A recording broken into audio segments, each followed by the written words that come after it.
You know, folks, and I apologize, I got a little cough drop in my mouth. But you know, about a week or two ago, I did my first CEF, if you will, cartoon episode flashback. Well, I talked about a specific episode from a cartoon series, in this case, the episode Bringing Down Babyface from Disney's 1990 to 91 series, Tailspin. Now, I mentioned something uh, in that audio review, in that review, and I have to say that, basically, what I said in said in that review at the beginning or throughout it, to me is indeed true. You see, I find it kind of ironic. Again, I find it kind of ironic that a year after Rescue Rangers does this not once but twice with their characters, the Tailspin does it once with theirs. Now you might say, well, they've had the Tailspin characters in various disguises before. It's true. It is true. They have. But a majority of the time, the characters have always kind of remained as they are. You know, for example, I think it was a spy in the ointment or something like that. I can't remember. You might say that Rebecca had a bit of eyeshadow in their little disguise scene when they were trying to fool the Zembrian High Council or whatever. You might say that. And it does look like that at times, right? But it's very light that you gotta really notice it.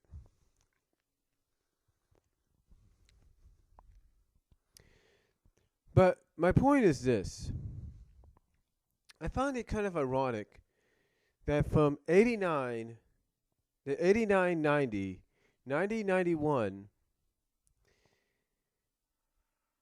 and maybe you could count Darkwing in a way with Morgana, but more so if you skip 91 92 and go into 92 93,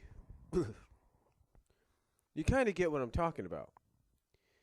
You see, a lot of the characters will go through will have certain episodes, even if it's in the later part of the episode,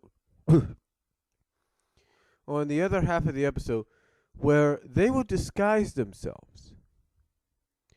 They will disguise themselves. They will go out of their comfort zone and disguise themselves.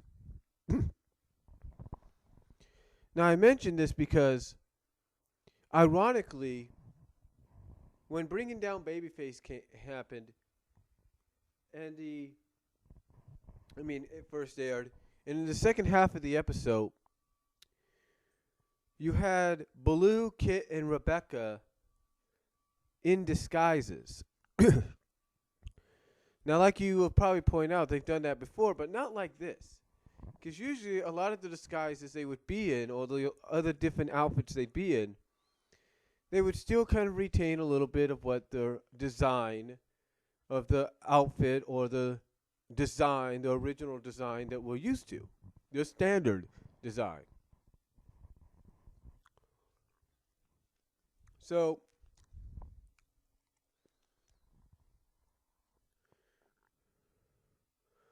So anyway,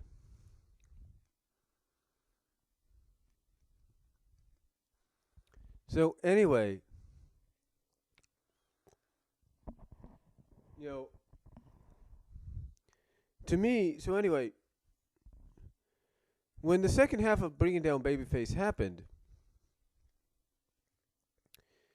when they did that transition after Baloo kind of puts out the match, kind of swishes it out, kind of like, fans it out, if you know what I mean. We get a transition to them basically barging into a a bar, a gangster's bar, if you will, And the first thing you see is them in disguises that, okay, normally you've never seen them in before.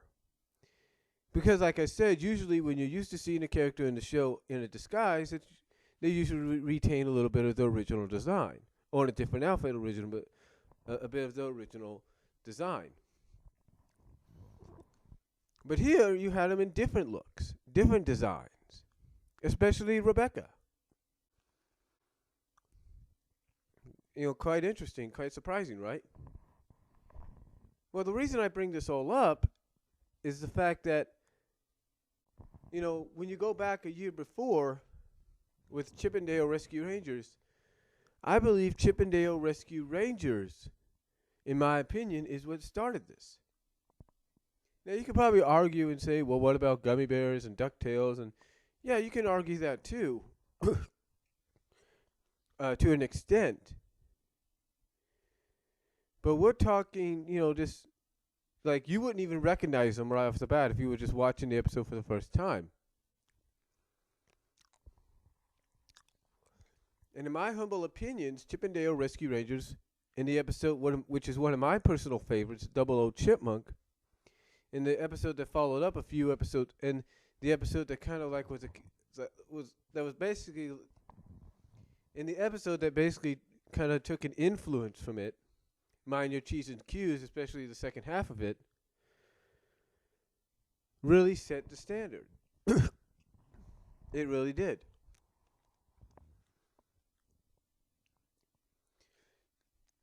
Because, as some reviewers have pointed out, especially with bringing down Babyface, and some reviewers have pointed it out with Double O Chipmunk, and mind you, Double O Chipmunk when it aired, it's the first time we see characters, the established characters, outside of their original designs. It's the first time we see them with new looks, even if it's for one episode. And if you're a fan of the female protagonist, in this case with Rescue Rangers it's Gadget, in the case of Tailspin it's Rebecca or Becky, it's the first time you see them wearing makeup or wearing makeup of any kind. It's the first time you both see them wearing eyeshadow. Gadget's a little thicker and if not shinier. Lipstick, again, Gadget's is a little shinier, a little more puffier. It's the first time you see him wearing real kind of like dresses, if you will. Now, I'm not saying Rebecca never wore a dress in Tailspin. Believe me, she did. Believe me, she wore one in Cruel and Unusual Punishment. She wore one in My Fair Baloo. She's worn it. There's no doubt about it. But we're talking more like what, kind of like that femme fatale look. And this was, and they even pointed out, in the reviewers over a certain website, I think it's Animation Source or something like that, I can't remember. They even pointed out, and these reviewers are Gidget and Cody, and they point this out, they say that this is the first time ever for her. So, in this kind of outfit, in this kind of a look. And, just like with Gadget, she has jewelry on her hands, kind of like little bracelets. And of course, like Gadget's disguise, she has something around her neck. In this case, it's a boa. Gadget has a little necklace. And they go by different names, or at least different aliases, to try to fool the people they're trying to fool, or try to, in Gadget's case, help the person she's trying to help.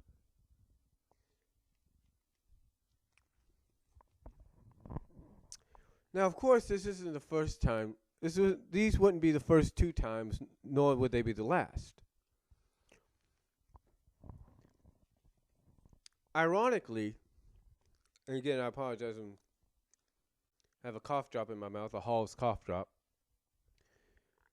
Ironically, like I said, it wouldn't be the first time, it wouldn't be the last. The episode Puppy Love from Goof Troop did the same thing. But it was like towards the end as well. And it was to help PJ kind of, get to know this young girl, this girl in his class that he liked.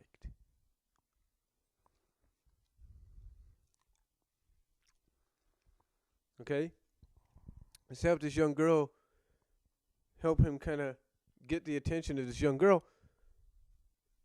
And the person that kind of goes out of her element goes into the eyeshadow, lipstick kind of situation, kind of a little bit of a different look, very similar to what she had, but different look. Different, well, you kind of get the idea, right? She had different, basically it's the same outfit, but just a little tweaked, altered. Same kind of hairdo, just a little, styled out. And of course, I'm talking about PJ's mom in the show, Peg, who's a very popular character among fans. In fact, is the one character people, including Doug Walker, was always wondering why didn't they include her in the movie, in the Goofy movie as well. I'm just saying.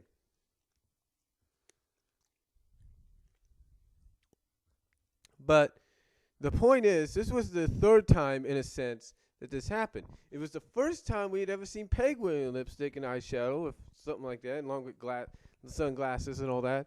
It was the first time. So, and you could tell, in my sense, when I watched that episode for the first time as well, I remember the thoughts going through my head was, this is almost similar. Basically, these were kind of the thoughts going through my head. My thoughts were, this is almost similar to what they had done previously with Tailspin and Rescue Rangers. They're taking an established female character and going a little femme fatale kind of dressy-uppy kind of thing with her. Now, I'm not saying Peg wouldn't have been the kind to do that if they wanted to do it on another time and juncture. But I'm just saying, wow, to me it's just wow, isn't it? I mean, I kind of asked the question of, isn't it kind of ironic that they would do this? That Disney animation, Disney television would do this out of the, out of 3 of the 4 shows, out of those 3 or 4 years and seasons. Now, again, I understand some people could argue that, and they could say, oh, well, they've done it before, they did it afterwards, and blah, blah, blah. Yeah, you can argue that. And that's fine. You have a right to your opinion. But to me, I stand by my belief, in my opinion, that if it wasn't for Tad Stones or whoever wrote the episode 00 Chipmunk on Rescue Rangers, if it wasn't for that individual and that creative team coming up with that story and that episode, we probably wouldn't have had the similar kind of situations and episodes that we had following. I mean, when you think about it, in a sense, when you think about it, the premise at the second half of Mind Your Cheese and Q's, which is a Rescue Ranger episode, the premise of that is very similar to, in a sense, not much, but in a sense, to the second half of Bringing Down Babyface. Very similar. Not really, but very similar. Now, the question is, and I want to ask anybody out there, whether it's Zara Nizarak, whether it's Frank, whether it's anybody that's worked in animation, worked or associated themselves with these kind of shows, or these similar, help create these kind of episodes and stuff. I want to know why. This is a question as to why you decide, if not for one, if not 2 episodes, maybe 3, but more so 1 or 2 episodes, why you decide to do this with your established characters. Why do you decide to give them a different look, even for 1 or 2 episodes? Why do you decide to take the female lead, if you will, and do something that, for a majority of the entire show, she's only seen doing once or twice, and that's wearing kind of a femme fatale outfit, dress, jewelry, lipstick. You get the idea. I would like to know why. And I think anybody watching this wants to know why. Because I can tell you this, when I watched the episode as a kid, when I saw the previews for Double O Chipmunk as a kid, and I was living in Waterford, California at that time, and I saw the previews for the episode,